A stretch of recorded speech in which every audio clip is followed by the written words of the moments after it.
Depuis l'adoption de la réforme des retraites par le controversé article 49.3 de la Constitution, la contestation sociale prend de l'ampleur.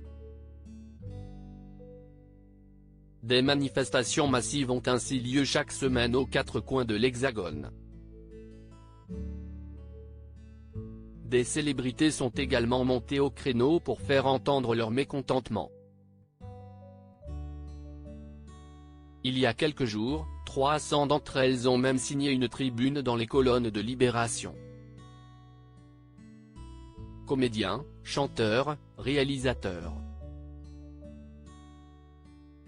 Parmi eux, on retrouve notamment les actrices Camille Cotin et Audrey Fleurot, l'acteur et réalisateur Alex Lutz, l'humoriste et comédien Jonathan Cohen ou encore l'acteur Jean-Pierre Daroussin, la comédienne Juliette Binoche, le rappeur Abdel Malik, les cinéastes Michel Hazanavicius et Cédric Klapisch ainsi que les artistes Camélia Jordana et Philippe Catherine. D'autres personnalités ont également accepté de dévoiler le montant de leur retraite sur les plateaux de télévision. CIST par exemple le cas de Stone. Invitée dans l'émission chez Jordan en janvier dernier, la chanteuse avait déclaré toucher une maigre pension. « Ma retraite est ridicule. Il ne reste pas grand-chose. On continue à gagner notre vie autrement, et heureusement, mais il ne faut pas compter sur la retraite.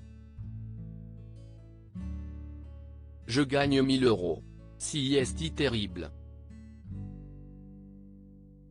Je ne suis pas la seule. On est nombreux dans le même cas, avait-elle indiqué, avant d'ajouter, nous avons été insouciants dans notre jeunesse.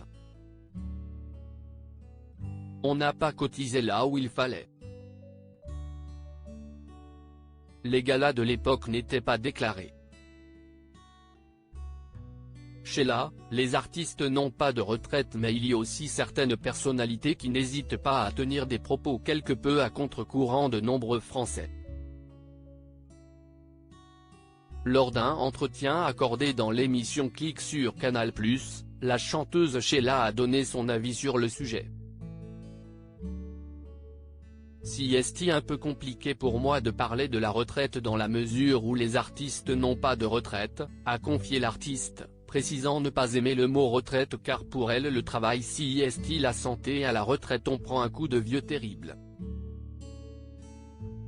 Sheila a toutefois assuré qu'elle comprenait le combat des Français pour leur bien-être.